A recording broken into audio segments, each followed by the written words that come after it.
콧대만 보면 남성적이라고 볼 수도 있겠습니다. 그런데 우리가 이 배우분을 보고 남성적이라고 생각하는 사람은 아무도 없죠. 그러면 어떤 부분에서 여성적으로 느껴지냐? 바로 비밀이 있는 거예요. 네 분 모두 아주 멋진 코고 잘 어울린다고 저는 생각을 하는데, 제 개인적인 취향으로는 좀 더 영해 보이는 그런 이미지가 저는 좋다고 생각을 해서 앞서 보여드렸던 배우님의 코가 저는 가장 마음에 드는 코입니다. 안녕하세요. 귀코목은 닥터 찬찬 김호찬 원장입니다. 여러분, 요즘 정말 화제의 드라마죠. TVN 드라마 언젠가는 슬기로울 전공의 생활 보고 계신가요? 저는 요즘 정말 재밌게 보고 있는데요. 보면 볼수록 더 재밌는 것 같아요. 예전에 저도 전공의 생활 있었잖아요. 참 그때 힘들었던 여러 기억도 떠오르고 여러 재미가 있더라고요. 여러 재미 중에서 캐릭터들이 되게 매력적이신 것 같아요. 특히 고윤정, 신시아, 강유석, 한예지 배우님 덕분에 즐거움이 더 증가되는 것 같습니다. 이분들의 얼굴 어떠세요? 너무 예쁘고 멋지죠? 네, 자세히 들여다보시면 단순히 예쁘기만 한 게 아니라 보면 볼수록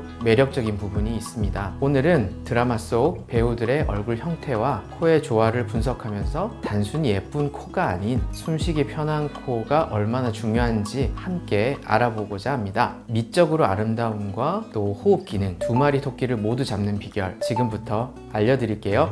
어제 거기 주연이 4명 나오잖아요. 네. 원장님의 전공의 생활은 넷 중에 누구와 닮아있나요? 저는 약간 그 김사비 그러니까 뭐 공부를 잘해서 김사비가 아니라 그냥 조금 약간 F가 아니라 T 약간 이런 스타일이었던 것 같아요. 네. 이 배우들이 보면 볼수록 매력적으로 느껴진 이유, 바로 얼굴의 조화에 있습니다. 특히 코는 얼굴의 중심이죠. 균형감에 큰 영향을 줄 수 있거든요. 드라마 속 배우들은 각자 다른 얼굴형에 딱 맞는 코 형태를 가지고 계신 것 같아요. 그렇기 때문에 자연스럽고 아름다워 보인다고 생각합니다. 그냥 예쁜 코가 아니고 이제 그 사람이 어울리는 코가 진짜 예쁜 코라는 거죠. 자, 이제 배우들의 얼굴형과 코 라인을 하나씩 분석해 볼게요. 잠깐, 이거 사실은 제 개인적인 생각이기 때문에 재미로 봐주시면 좋겠습니다. 자, 먼저 오이영 역을 맡으신 고윤정 배우님 얼굴을 먼저 볼 텐데요. 이분은 보시다시피 전형적인 계란형 얼굴이세요. 부드럽고 길쭉한 이런 형태를 가지고 계시죠. 많은 분들이 이런 형태의 얼굴을 갖고 싶어 하세요. 그런데 코를 보시면 콧등은 생각보다는 직선적으로 되어 있으십니다. 콧대만 보면 남성적이라고 볼 수도 있겠습니다. 그런데 우리가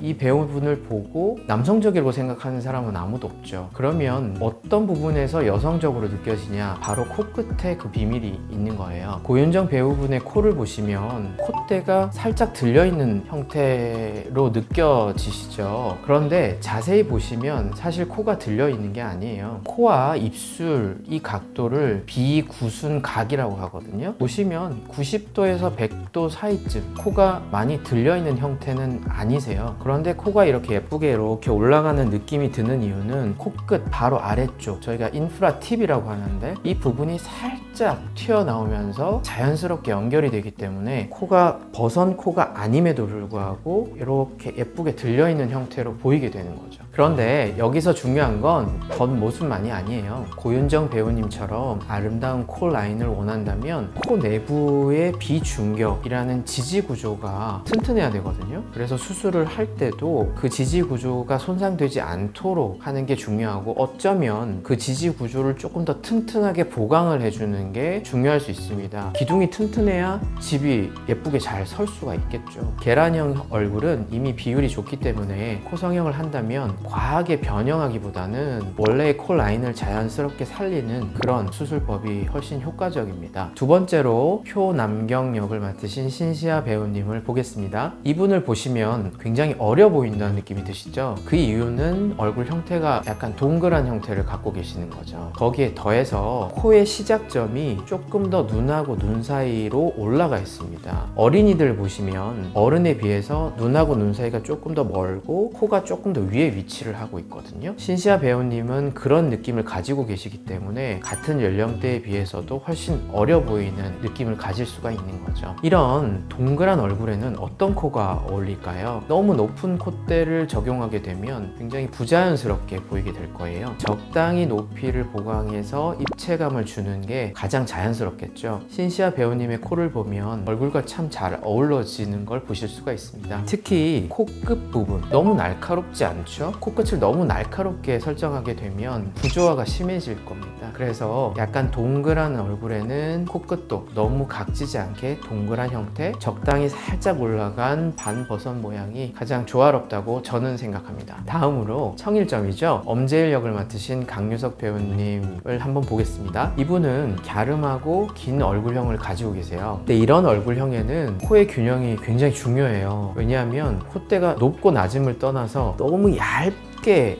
되면 굉장히 얼굴이 더 길어 보이게 되거든요. 그래서 콧대 너비도 굉장히 중요합니다. 어느 정도는 너비를 가져야지 남성적인 면도 강조할 수 있지만 코가 너무 길어 보이는 것도 막을 수가 있거든요. 그리고 또 한 가지, 코의 시작점이 굉장히 중요한데 대부분의 동양인들은 안구 부분과 이마 부분의 그 위치 차이가 크지 않아요. 근데 서양인들은 어떻죠? 이마가 훨씬 튀어나온 형태를 가지고 계시죠. 강유석 배우님 같은 경우에는 동양인 치고는 이마가 조금 더 튀어나온 구조를 갖고 계세요. 그러다 보니까 콧대 부분을 어느 정도 높이더라도 자연스럽게 보일 수가 있는 거예요. 특히 남성분들 중에는 모르고 지내시는 분들도 많은데요. 비중격이 휘어져 있거나 숨쉬기가 불편한 경우가 여성보다는 남성이 훨씬 더 많습니다. 멋진 외모도 좋지만요, 숨쉬기가 불편해지면 수면의 질이 떨어지니까 기능적인 부분도 꼭 체크를 하셔야 돼요. 여성보다 남성의 비중격이 더 휘어져 있는 특별한 이유가 있을까요? 글쎄요, 그건 뭐 원인은 정확하게 알 수는 없지만 보통 다쳐서 그런 경우도 있고요.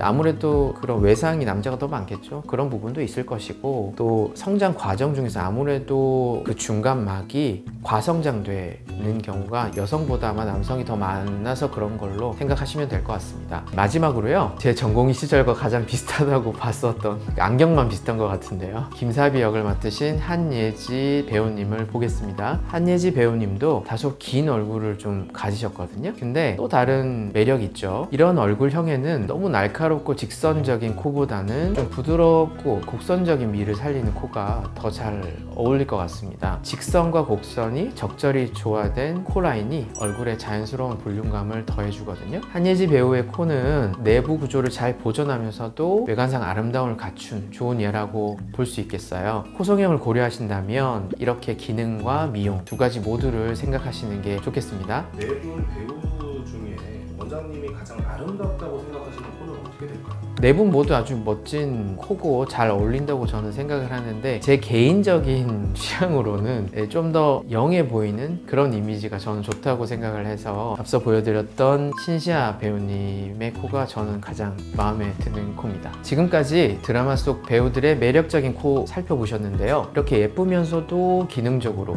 문제없는 코가 현실에서는 얼마나 많을까요? 제가 병원에서 만나 뵙는 많은 환자분들은 아쉽게도 몇 가지 고민들을 안고 주로 오시게 돼요. 좋아하는 연예인들의 코를 이렇게 사진으로 가져와서 이렇게 해달라고 하시는 분도 참 많이 있습니다. 물론 연예인들의 코가 예쁘죠. 그렇지만 그게 내 얼굴에 어울려야 되는 거잖아요. 아무리 예쁜 코라도 자신의 얼굴에 맞지 않으면 오히려 어색해 보일 수가 있습니다. 그래서 저는 항상 환자분들의 얼굴 전체를 고려해서 맞춰서 항상 설명을 드리고 상담을 드리고 있습니다. 예를 들면 이런 거예요. 콧볼이 펑퍼짐하다고 해서 콧볼을 줄여달라고만 오시는 분도 있거든요. 그런데 이게 그렇게 간단한 문제가 아니에요. 보통은 그 콧볼이 펑퍼짐하다는 분들은 코끝도 펑퍼짐한 경우가 많죠. 그러면 코끝만 줄인다고 그게 조화로운 코가 되지 않겠죠. 코끝도 어느 정도는 좁게 가져가 줘야 되는 부분이라, 그러려면 코는 높아져야 되거든요. 코를 높이게 되면 당연히 콧볼이 따라서 좁아지게 돼 있어요. 그래서 콧볼 수술은요, 코를 높일 걸 다 높이고 그 다음에 남는 부분을 일부 줄이는 거지, 그 부분만 줄인다고 코가 되질 않아요. 그리고 콧볼을 과하게 잘라지면 어떻게 될까요? 콧구멍이 이렇게 씹히거나 그런 현상들이 생기면서 숨쉬기가 굉장히 힘들어질 수도 있어요.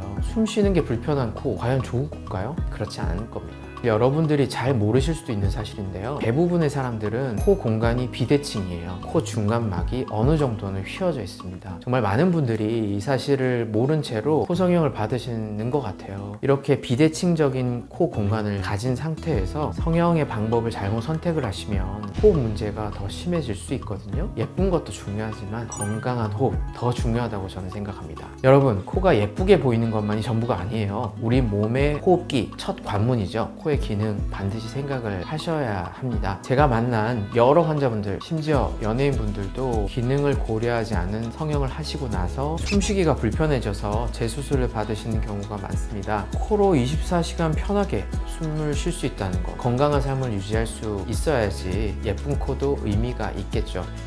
자, 지금까지 언젠가는 슬기로울 전공의 생활, 배우들의 코를 분석해 보았는데요. 오늘 제가 여러분들께 꼭 전하고 싶은 메시지가 있어요. 얼굴형마다 어울리는 코가 다른 것처럼 모든 분의 얼굴은 각자 다른 매력이 있습니다. 하지만 우리 모두에게 공통된 한 가지는 바로 건강하게 숨 쉬는 코가 중요하다는 점이에요. 우리 얼굴의 중심이자 숨을 쉬는 통로인 코, 단순히 예쁘게만 바꾼다면 어떻게 될까요? 비중격 망곡증처럼 기능적 문제가 있는 외모만 신경 쓰면 결국 예쁘지만 숨쉬기 힘든 코가 될 수 있습니다. 여러분, 아름다움도 중요하지만 기능이 우선이라는 점 꼭 기억하세요. 코 성형을 고민하신다면 반드시 이비인후과 전문의와 상담을 받으셔서 본인의 얼굴형과 코 내부 구조에 맞는 최적의 수술 방법 찾으시길 바랍니다. 코 성형은 단순한 미용 수술이 아니라 호흡기관의 재건 수술이다, 이렇게 말씀드리고 싶어요. 저희 서울아산 이비인후과에서는 예쁜 코와 편한 호흡, 이 두 가지 모두를 실현하는 기능 코 성형으로 여러분들의 아름다움과 건강을 함께